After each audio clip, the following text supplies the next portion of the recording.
Bonjour et bienvenue aujourd'hui sur la chaîne de Hello Jana.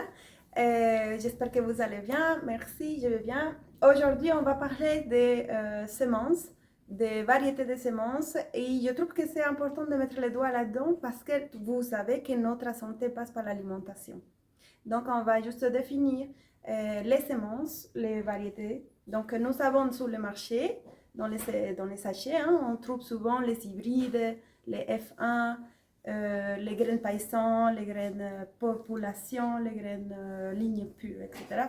Et qu'est-ce que ça veut dire tous ces mots-là? Je me demande bien ce que ça veut dire. Je me réjouis de l'expliquer. Et donc, les hybrides, qu'est-ce que c'est un hybride? On prend juste deux parents, un papa et une maman avec des caractéristiques différentes. Ça peut être, il est beau, il est fort.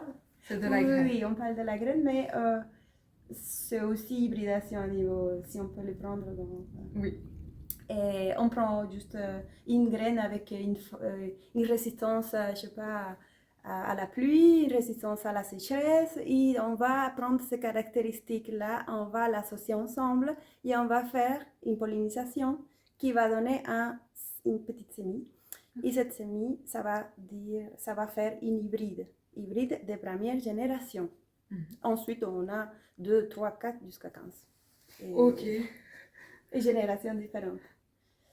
Et ça, ce sont pour les hybrides. Après, tout ce qui est ligne pure, etc., tout ça, paysanne et tout ça, ça va être... la pollinisation va se faire par la plante elle-même. Donc, il n'y a pas de pollinisation libre. Elle ne va pas choisir un autre partenaire. Elle va s'auto-polliniser elle-même et on va garder ensuite une génération de lignes pures de sa propre plante qui va donner un maïs, par exemple, jeune pendant toute une génération d'années. Et il ne va pas avoir un maïs avec un point rouge, etc. Ça ne va pas être mixé. Ça va être pas mixé, ça va être ça. Et pour les OGM, alors oui, si nous trouvons dans un supermarché un sachet qui dit OGM, on ne va pas l'acheter, ça c'est sûr. Pourquoi? Donc, pourquoi c'est pas bon? Parce que les OGM, ce sont des organismes génétiquement modifiés. Et donc, on introduit dans la semence, dans les graines même, un gène dans le génome.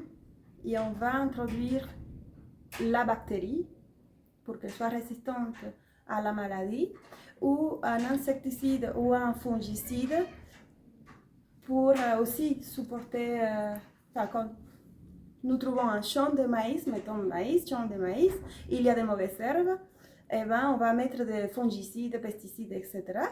Et on va mettre tout ça, et donc c'est la mauvaise herbe qui va être tuée. Mais la plante, non, puisqu'elle a eu à l'intérieur de son génome le pesticide, pour combattre ce... Voilà, c'est pour ça qu'elle va être résistante.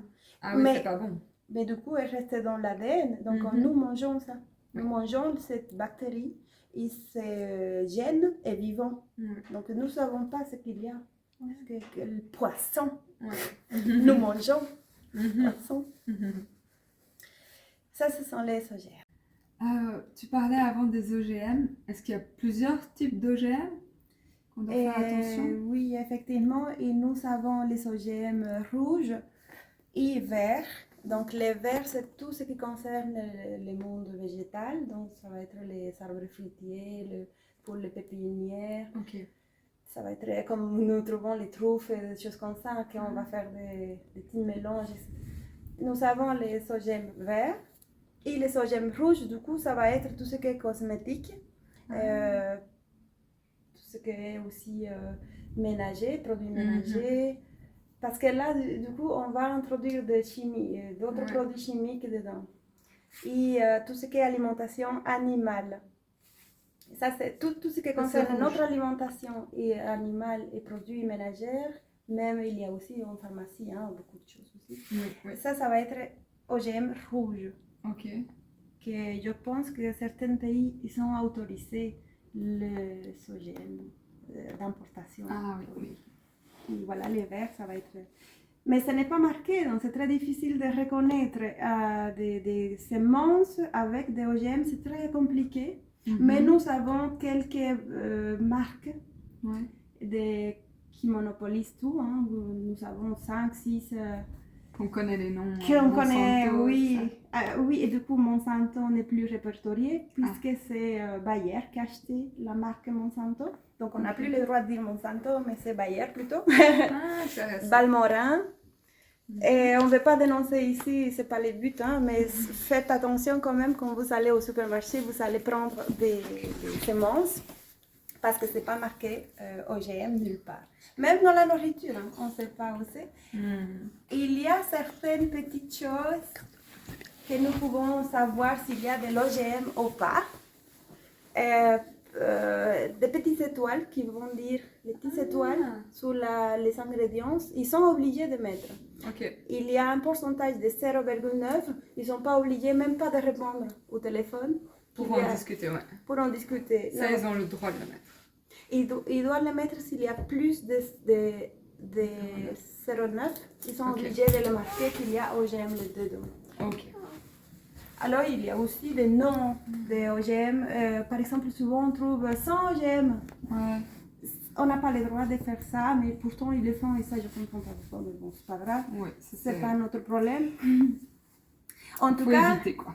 Il faut éviter, et surtout si vous avez un champ juste à côté, dans ton potager, tu as un champ à 100 mètres de OGM, et ben là, tu risques d'avoir dans les ADN et contaminer ta nourriture à toi. Parce qu'avec le vent, avec les oiseaux, tout ça. Donc, le mieux, c'est la distance, plus ou moins, c'est d'1 kilomètre, plus ou moins, pour ne pas être contaminé par les OGM. Pour toutes ces informations, ça m'a beaucoup aidé à comprendre. Merci à toi aussi pour la question et pour être ici.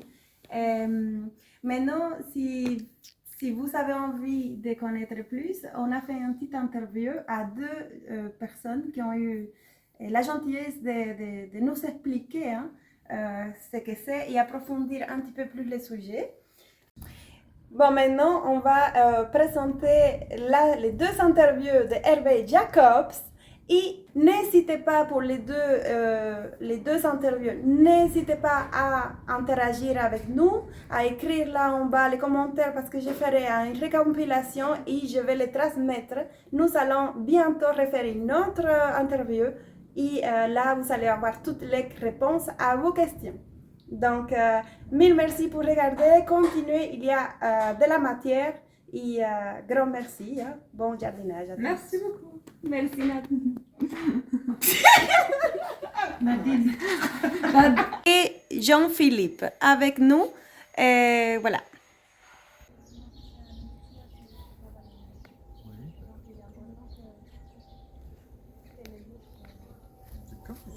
Ça dépend de toi. Alors Hervé, bonjour. Bonjour Yana. Voilà, nous voulons connaître surtout quel est ton avis par rapport aux graines, sur l'énergie, etc. Est-ce que tu pourrais nous expliquer un petit peu, approfondir un peu ce sujet? Nous sommes intéressés de t'entendre. Oh, sympa. Et te présenter aussi. Merci de me poser cette question.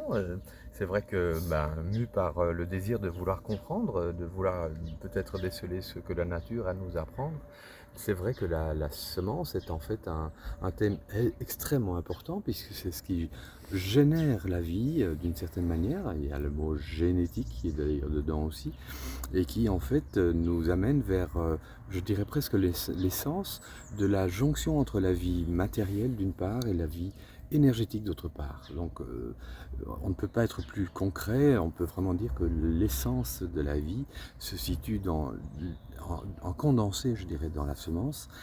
C'est pour ça que dans les médecines traditionnelles orientales, on parle du yang, c'est-à-dire de la force vitale lumière, entre guillemets, donc il y a le potentiel, mais évidemment sans l'élément yin, c'est-à-dire la réceptivité, et donc la terre, le terrain dont on parle, ce qui nous intéresse d'ailleurs dans notre échange aujourd'hui, les deux sont indispensablement liés.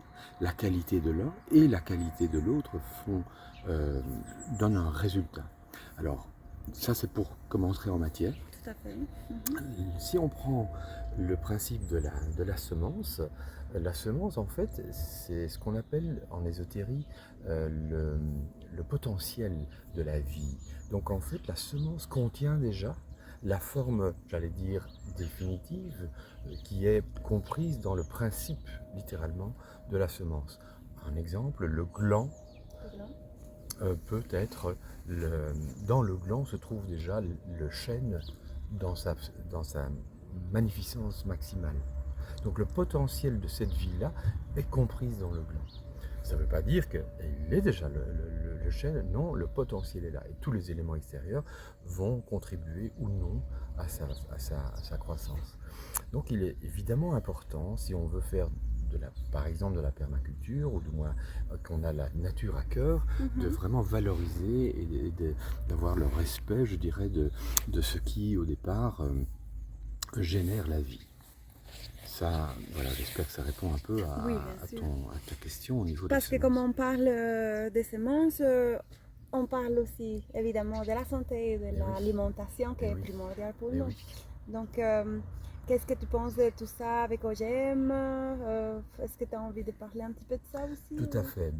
C'est sympa que tu poses la question parce que, en effet, on parle de l'essentiel et donc on a parlé là tout à l'heure du génétique, du gène. Et le gène est en fait ce qui, dans chaque être vivant, va générer littéralement, j'utilise consciemment ce mot, les deux éléments, l'élément physiologique d'une part, mais aussi l'élément énergétique d'autre part. Et ça, dans notre tradition occidentale, on a beaucoup moins développé cette connaissance-là, alors qu'au contraire, en Extrême-Orient, c'est juste l'inverse. On a moins, comment dirais-je, valorisé le côté énergétique. Par exemple, pour le dire très concrètement, l'énergétique, c'est par exemple les méridiens, les énergies, donc l'acupuncture, donc les flux d'énergie qui ne sont théoriquement pas, comment dirais-je, définissables par la science occidentale, mais grâce à la science, je dirais, du quantum, de la physique quantique, on arrive tout doucement, on se rend compte maintenant de l'influence capitale, je dirais même, de l'énergie aussi, dans la vision totale de ces deux éléments. Donc le génétique, comme tu le dis très justement, comprend ça. Mais on peut dire que le génétique est un outil, cet outil, mais il doit pouvoir avoir son potentiel. Et le génétique peut être influencé par justement des éléments extérieurs qui vont ou bien inhiber le potentiel de la semence, ou donc du gène en question, ou au contraire le faire mûrir dans sa splendeur. Et ça, c'était un élément très important.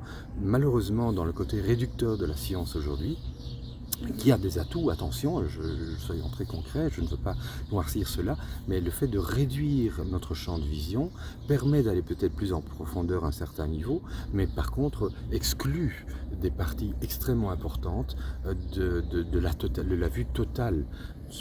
Soit dit en passant, la santé, dans la santé, il y a le mot sainteté, et dans le mot sainteté, j'entends moi personnellement, surtout dans l'anglais par exemple, holiness, il y a le mot de la totalité. Donc c'est là, on va intégrer la lumière et l'ombre, c'est-à-dire tous les éléments, c'est-à-dire génétique, c'est-à-dire le côté physiologique, mais aussi le côté énergétique. Et ça, je crois que c'est quelque chose qui aujourd'hui commence à avoir de plus en plus d'importance chez nous, mais aussi aux États-Unis d'ailleurs. Et donc la démarche épigénétique, par exemple, nous donne des informations capitales. On vient de découvrir dans les 3 dernières années en Occident que ce qu'on pensait être l'essence d'une plante, genre une fleur, genre la lavande par exemple, on pensait sortir l'essence, c'est pour ça qu'on appelle ça comme ça, l'essence de la lavande, et on reproduisait, on dit ah oui c'est comme de la lavande. Mais en fait on oublie maintenant que ce qu'on pensait être du produit random, du produit accessoire, est presque plus important. J'exagère un peu, mais on découvre maintenant l'importance de ce qui nous semblait pas utile. Et ça, c'est intégrer les deux. Et donc, on est vraiment à l'aube de quelque chose de tout nouveau. Et donc, on se doit de devoir reconnaître que pour l'instant, la démarche OGM s'inscrit uniquement dans un besoin de performance, et donc en excluant la vie, tout simplement, puisqu'on rentre dans des monocultures. Donc on rentre dans des démarches extrêmement réductionnistes qui, et là je tiens à le souligner, répondent à une tendance mécanistique de ces dernières années où on croit, en réduisant tout à quelque chose de très mécanique, que c'est ça la vie. Et malheureusement, beaucoup de gens entre nous ont ce réflexe. Donc si ça se manifeste à l'extérieur de nous, c'est que quelque part, on n'est pas très conscient. J'ai de l'espoir par contre, puisque l'être humain est plein de ressources, donc c'est un mouvement de balancier. Ce mouvement-là d'OGM pourrait peut-être justement, une fois qu'on se rend compte de ça, faire jaillir justement un renouveau de la vie, de ce que nous pouvons découvrir tous les jours, de les lois de la nature. Et Voilà. j'ai entendu, est-ce que la nature produit par elle-même naturellement des OGM? Non, l'OGM, le terme OGM veut dire donc la modification des gènes. Par contre, oui, les modifications de gènes se font, mais par contre dans un laps de temps beaucoup plus long que ce qu'on peut même imaginer. Donc c'est quelque chose qui se fait par respect justement d'un élément de répétition, mais aussi de conscience. Et ça, c'est la science quantique qui nous l'apprend. Que nous, en tant qu'êtres humains, nous sommes co-créateurs. C'est extrêmement important. Nous sommes co-créateurs dans la transformation, par exemple, des semences ou des plantes, puisque on est nous-mêmes créateurs aussi. Notre civilisation parle au début, il y avait la parole, ça veut dire quoi? Ça veut dire l'énergie. Eh bien, nous sommes créateurs. On parle, nous créons quelque chose. Est-ce qu'on est conscient de ce qu'on crée? Ça, c'est la question. Ça nous ramène à ça. Donc, la semence nous ramène à l'essentiel, une des choses essentielles dans la vie.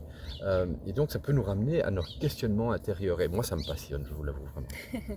Moi aussi, en tout cas, Je merci crois, pour je crois. répondre à cette question. Et alors, voilà, Chardonnay Marie, est-ce que tu pourrais me dire un peu Ah oui. sur ça? Ah oui. Parce que j'ai un petit peu peur. Il écrit la bio, mais je ne sais pas. Tout à Je ne fait. sais pas. Niveau. Voilà, si j'ai bien compris ta question, en fait on est dans des produits qui essayent de soutenir des processus justement énergétiques dans le corps. Le chardon-marie ou la plante, le chardon-marie, va surtout agir sur le foie et va aider, va soutenir un processus de nettoyage. C'est sûr que le foie, certainement en Extrême-Orient, le foie est presque plus important encore que le cœur au niveau de la vie, au niveau de la circulation d'énergie dans le corps, je dirais, dans le corps humain. Et donc, ils mettent en valeur l'importance du foie. Le foie qui est en fait un peu la même chose que le processus qui se passe dans le mental, c'est-à-dire on fait des choix. On choisit, ça me convient, ça ne me convient pas, on choisit. Le foie fait ça aussi. Le foie va nettoyer le sang, va sélectionner les choses qui ne l'intéressaient pas. Mais quand on ne l'aide pas, c'est-à-dire quand on mange sans respecter ce qu'on ressent ou sans respecter nos lois, je dirais, physiologiques, par exemple en mangeant trop de produits raffinés, par exemple, où on enlève les autres ingrédients qui sont pourtant importants, eh bien à ce moment-là, le corps peut sérieusement être endommagé ou perd sa possibilité d'homéostase, on appelle ça, la capacité de se régénérer par lui-même. Donc pour moi, l'être humain, et par ceci, peut utiliser la nature aussi pour spontanément et d'une manière naturelle rééquilibrer, permettre au corps, qui est quand même un outil extraordinaire qui dépasse de loin notre environnement, que ce corps puisse vraiment recevoir ou ne pas être alourdi pour pouvoir permettre à ce corps de permettre cette régénérescence intérieure. Et ça peut vraiment être très efficace, oui.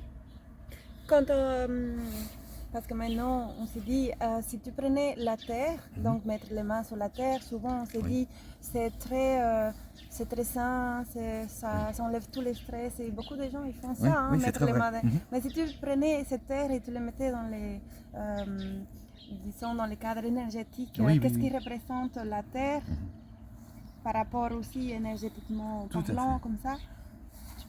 Eh bien, le principe de la Terre, c'est le comme principe... les foies, ça nettoie aussi les mauvaises... Non, disons que la Terre est beaucoup plus complexe, la Terre comprend beaucoup plus. La Terre est quelque chose d'extrêmement... Autant la semence, à la limite, est toute petite, autant la Terre est riche dans son potentiel. Donc la terre, c'est la réceptivité. Donc au niveau énergétique, on pourrait dire que l'élément yin, pour le dire, c'est en fait la réceptivité. Et c'est la réceptivité, c'est une forme de vide et à la fois de remplissage. Donc comme on dit, il n'y a pas d'espace vide dans le cosmos.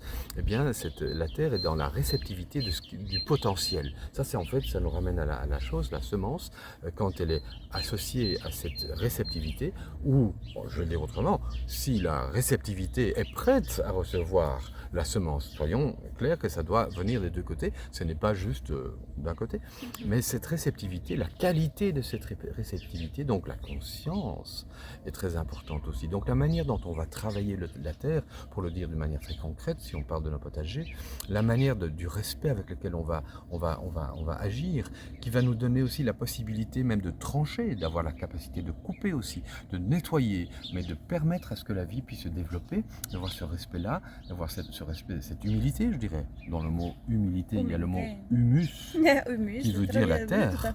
Et dans le mot humus, il y a aussi le mot humain. Si donc nous sommes dans notre humilité, dans la capacité d'être dans cette réceptivité, tout en agissant, donc on est vraiment dans cet équilibre yin-yang, hein, c'est le symbole entre le Tao, comme on l'appelle, c'est un symbole universel.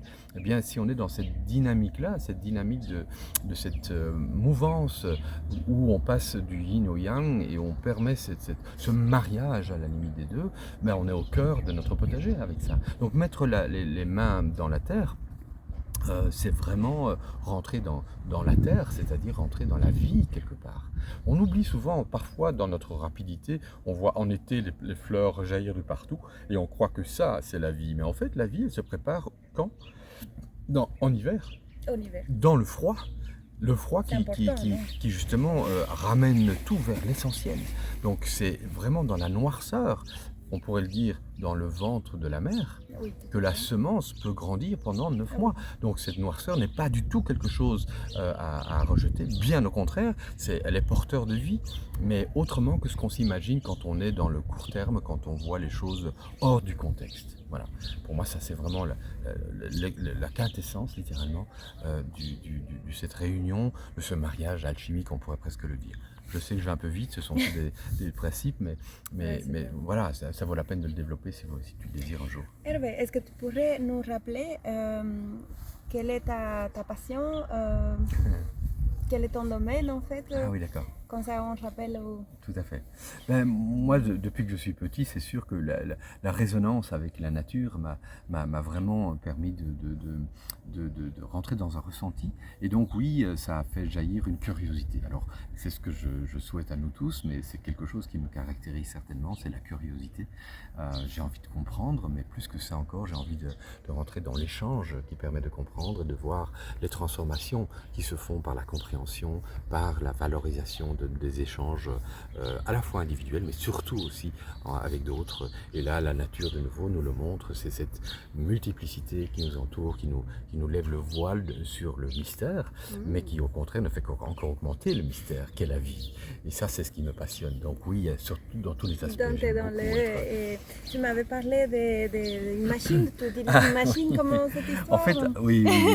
Ah oui, d'accord. Là, c'est vrai que récemment, d'ailleurs, je suis entré en contact avec un outil, disons plutôt, qui est en fait un outil qui permet de ressentir énergétiquement parlant. Je vais l'appeler, qui est un appareil épigénétique. Donc, il va en fait mesurer justement les deux éléments, l'élément énergétique et l'élément physiologique. Et il va essayer à ce moment-là de déceler et donc de révéler ce qui empêche la résonance génétique dans ton corps.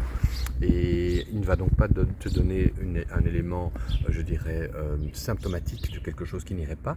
Il va plutôt déceler les déséquilibres et on va alors faire un rapport qui devrait mettre l'accent sur certains suppléments, comme par exemple le chardon-marie, qui pourrait par exemple aider à soutenir le déséquilibre dans le foie, donc pour permettre le nettoyage, pour permettre alors à l'épigénétique, c'est-à-dire aux gènes, de enfin commencer à pouvoir fonctionner normalement. Sinon, on passe son temps d'abord à survivre. Tu vois, donc il faut sortir de la survie pour permettre alors à ce que des thérapies douces, genre acupuncture, homéopathie ou d'autres ostéopathie peuvent et d'autres. Donc le corps, il a quand même la capacité de se régénérer tout seul. Absolument, c'est ce qu'on appelle l'homéostase. Oui, en effet. L'homéostase. L'homéostase. Et donc stimuler cela, mais aussi par la conscience, donc pas uniquement promouvoir un mécanisme ou quelque chose d'extérieur, comme une pilule qui va travailler au niveau symptomatique. Non, non, pas du tout, c'est vraiment être axé sur, tiens, qu'est-ce qui est en déséquilibre maintenant, pour permettre à ce que justement le corps se guérisse. Donc ce n'est pas le chardon-marie qui va guérir, le chardon-marie va permettre au foie de se régénérer plus facilement, enfin, et alors grâce à ça aussi de peut-être mettre à nu d'autres déséquilibres après. Donc en général c'est un processus, un cheminement de 6 mois qu'on fait par exemple avec une rencontre tous les mois et demi environ pour permettre de voir l'évolution une fois qu'on a commencé le traitement, ou du moins l'analyse, disons comme ça. Voilà. Okay. Est-ce que si quelqu'un a envie de vous contacter, oui, certainement. est-ce que c'est possible? Oui, d'abord, tout à fait. Oui, vous avez entendu. il veut bien nous accueillir aussi. Hein? Non, tout à fait. Donc je vous laisse ici le numéro et ses coordonnées. Comme ça, si vous êtes intéressé par ces soins ou avoir plus d'explications, n'hésitez pas. Ici, là, les petites informations de Hervé Jacob. Merci beaucoup d'abord de m'avoir Merci à entendu, toi d'être ici et d'accepter. C'est passionnant. Merci beaucoup, en tout cas, mille merci. Hein. Avec grand plaisir. Et j'espère que tous les abonnés, toutes les personnes qui nous voient en ce moment, j'espère que ça vous a plu. Les visionnages et notre visite d'Hervé. Merci pour tes questions passionnantes et puis voilà, ça peut nous amener à quelque chose d'épanouissant.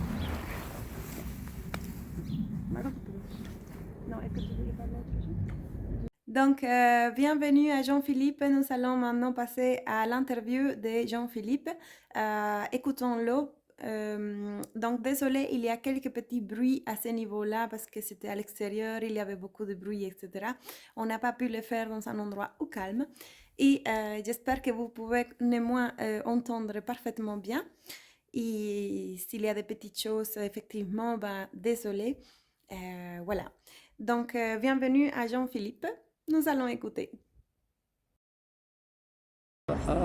Avec notre milieu au jour d'aujourd'hui, antibiotiques, pesticides, tous les icides, pesticides, herbicides, etc., qu'on va aller influencer ces bactéries, on va les changer en fait.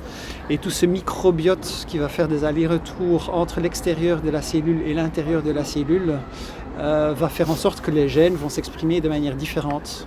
Ils vont faire en sorte que la plante, elle va se comporter de manière différente.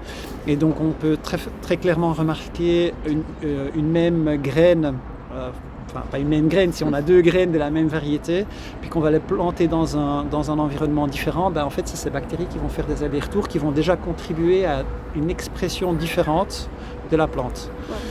Qu'elle va être plus vigoureuse, qu'elle va être moins vigoureuse, que ces bactéries elles vont ramener à l'intérieur de la cellule certains nutriments en excès ou en trop peu. Ah oui. Et ça va avoir une influence sur la qualité organoleptique par exemple. Wow. Tout ce qui est du monde hydroponique, donc faire pousser des plantes sur l'eau, en fait c'est un milieu stérile parce qu'on va éviter d'avoir des bactéries, on va éviter d'avoir des algues, on va éviter d'avoir des champignons un maximum dans un environnement relativement stérile. Et là on peut mesurer qu'une plante en hydroponie va avoir des qualités très différentes que quelque chose qu'on fait pousser dans le sol. qui va devoir se soumettre à la loi de la Voilà, biodiversité. exactement. D'abord à la loi de tous les isides, herbicides, ouais. pesticides, fongicides, enfin voilà. Wow. Et puis si on part dans le bio, dans le Déméter, dans le peu importe les différentes modes qu'il peut y avoir, parce qu'il y a beaucoup de modes comme aussi là-dedans, là il va y avoir différentes expressions. Donc ça c'est des grandes influences sur la qualité à la plante à se reproduire, sur la qualité de la plante à produire du fruit, du légume, du végétal qu'on va pouvoir... Ça c'est dans les OGM. Hein. Donc, Et après, effectivement, comment est-ce qu'on crée des OGM ? En fait, comment est-ce qu'on crée des OGM ? On prend un virus, je simplifie, hein, Oui, prend un oui. virus qui va transiter la paroi de la cellule, qui va rentrer à l'intérieur de la cellule et qui à l'intérieur de la cellule va changer quelque chose au niveau du génome de la cellule en soi. Et en fait, cette cellule, après, elle va se multiplier. Et puis, elle va avoir des caractéristiques qui seront différentes. Et avec les OGM, on peut limiter la possibilité à la plante de se reproduire. On peut limiter la possibilité à la plante de reconnaître certains pathogènes ou justement, on peut inculquer des résistances à certains pathogènes. Et là, l'idée, c'est de tout ce qui est OGM, c'est de dire oui, mais c'est en fait un processus naturel parce que dans la nature, ça se passe aussi. Il y a aussi des virus, le corona qui vient nous contaminer, voilà, hein, c'est très simplement exprimé. Et la problématique, du coup, ça veut dire que s'il y a ça, s'il y a mon voisin qui fait ça, ça va contaminer aussi les miens, Alors, qui est 100%. tout à fait bio? Alors 100%, donc que ce soit les OGM, que ce soit tous les icides, tout ça, ça va changer l'environnement pour la plante, aussi bien à l'extérieur de la plante qu'à l'intérieur de la plante, enfin à l'extérieur de la cellule et à l'intérieur de la cellule de la plante. Et donc forcément, ça a une très grande influence. Le problème qu'on peut avoir avec l'OGM, c'est que en fait, on fait un processus naturel de façon très rapide et de façon très intrusive. Et là, on n'a pas le recul. On dit qu'on a le recul parce qu'on aime bien la science et on aime bien dire que sur ces 60 dernières années, on a fait tellement d'évolution et qu'on sait ce qu'on fait. Mais en fait, on n'a pas de recul. Et ce qu'on voit, c'est que la nature, elle s'adapte de toute manière. Donc, il y a des OGM qui ont été créés, qu'on pensait résistantes à certains pathogènes, qu'on se disait yes, en fait, on n'a plus besoin de ce pesticide-là, et quelques années plus tard, en fait, on a besoin de revenir avec autre chose parce que, à cause de l'intrusivité, on a créé une accessibilité à un autre pathogène ou à un autre problème. Donc, il n'y a pas de magie. Il faut, et ça c'est ma conviction personnelle, il faut plutôt regarder et écouter ce que la nature, elle fait de par elle-même. Si la nature, elle crée une OGM de par elle-même, c'est-à-dire dans la nature, une OGM par elle-même. Voilà, dans la nature, il y a un virus qui rentre et qui change un gène, une mutation. On pourrait essayer d'aller considérer ça comme une OGM. Il y a la nature qui a fait quelque chose, qui a changé quelque chose. Ben, la nature, elle est très dure là-dedans. Elle va le détruire d'elle-même si ça n'a pas de raison d'être. Ah, oui, si ça a une raison d'être, elle va survivre. Et c'est ça qui fait la beauté de la nature, c'est-à-dire si au jour d'aujourd'hui l'être humain il existe, c'est que l'être humain il a réussi à survivre. Si au jour d'aujourd'hui il y a des plantes qui n'existent plus, bon, l'être humain forcément a une très grande influence, a tué beaucoup dans le monde animal et dans le monde végétal.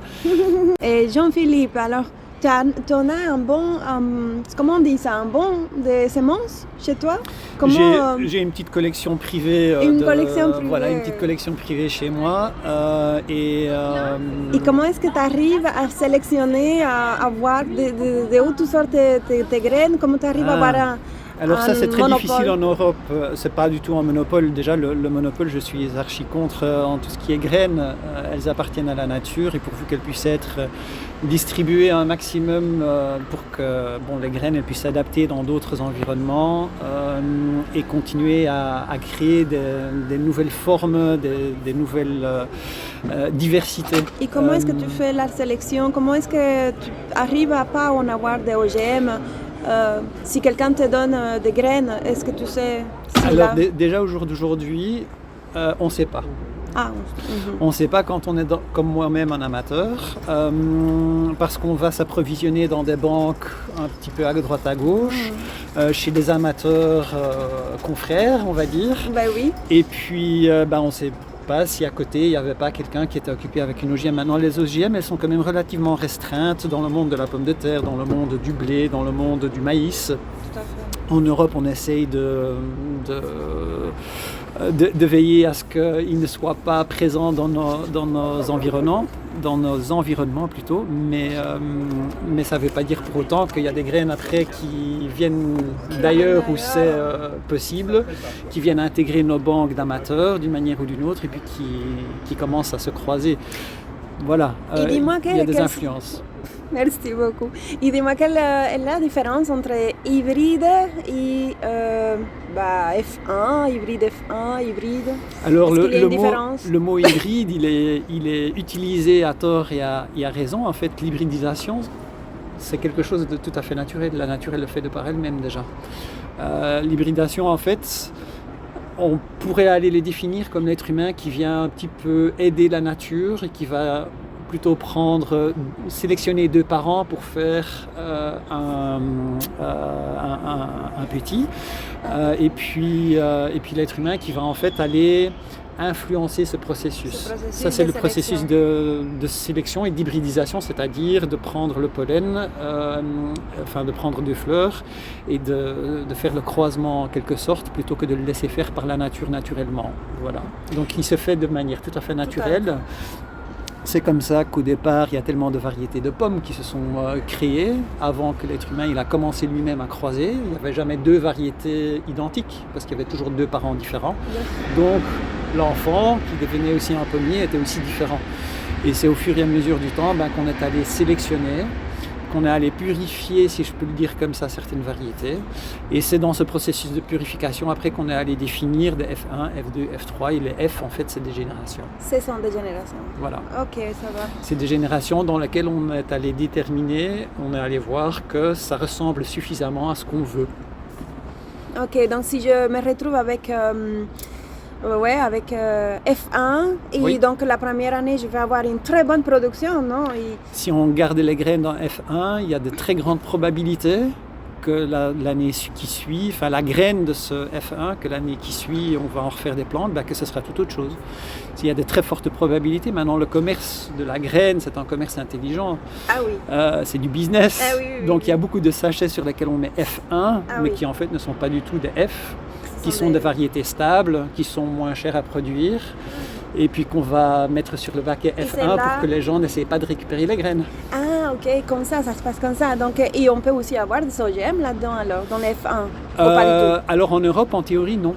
Non? En théorie, non. En pratique, comme je disais avant, il peut y avoir des influences qui viennent intégrer d'une manière ou d'une autre. J'ai entendu que l'Europe avait accepté les OGM en Europe en 2004. Alors, c'est refusé en Europe, refusé mais on peut faire des tests. Et comme il y a un champ avec des tests, si à côté il y a une abeille où il y a le vent qui passe et puis qui ramène du pollen chez quelqu'un qui fait des croisements ou qui sauvegarde certaines variétés, quand on part de la courge, on va se limiter à une distance de 500 mètres à 1 kilomètre, grand maximum. Si c'est du maïs, ça peut aller sur des kilomètres et des kilomètres et des kilomètres. Okay. Donc c'est beaucoup plus intrusif sur tout ce qui est pollinisé par le vent que tout ce qui est pollinisé par les abeilles. Les distances, elles sont beaucoup plus grandes pour les pollinisations par le vent. Donc pas de problème avec les F1 hybridés qu'on achète dans le supermarché, en commerce. Normalement, il n'y a pas une marque à éviter. Cocopelli au Villemort. Oui, bon, il y a beaucoup de choses à dire sur différentes marques. Faut peut-être plutôt partager alors des expériences personnelles plutôt que de parler de vérité, vu que tout le monde peut avoir ses expériences différentes. C'est vrai qu'il y a des démarches comme celle de Cocopelli qui sont honorables, mais qui parfois, je trouve personnellement, peuvent être défaillantes au niveau de la mise en place. D'expériences faites, j'ai aussi pu commander dans le passé de Cocopelli. Parfois, les variétés, il y a eu des croisements qui se sont faits et puis on est un petit peu déçus. Que c'est pas la bonne variété qui sort. Moi personnellement, je vois pas ça forcément comme quelque chose de négatif, parce qu'on découvre quelque chose de nouveau. C'est pour moi personnellement excitant. Soudainement, si on commande une courge banane, de soudainement ne pas avoir une courge banane mais autre chose, et puis qu'il n'y a personne d'autre qui a ça finalement. Cette année-là, on sait que l'année d'après, ce ne sera pas la même chose. Oui, Par ça contre, va être... on ne peut pas sauver les... vu que c'est un croisement, on ne pourra pas sauver les graines pour l'année qui suit. Et quand il est marqué sous les sachets reproductible, ça veut dire quoi reproductible? Ça veut dire justement que c'est une variété stable, que l'année qui suit, si on fait tout correctement pour garder la graine, que l'année qui suit, on va pouvoir avoir la même variété. Ok, donc elle va être identique à... Voilà, okay, exactement, exactement.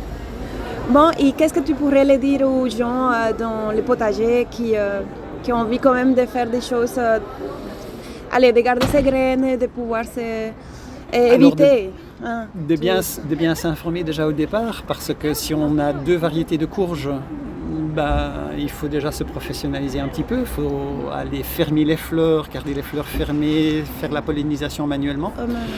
Si on a 2 variétés de carottes, déjà il faut commencer avec des filets pour que les abeilles ne viennent pas.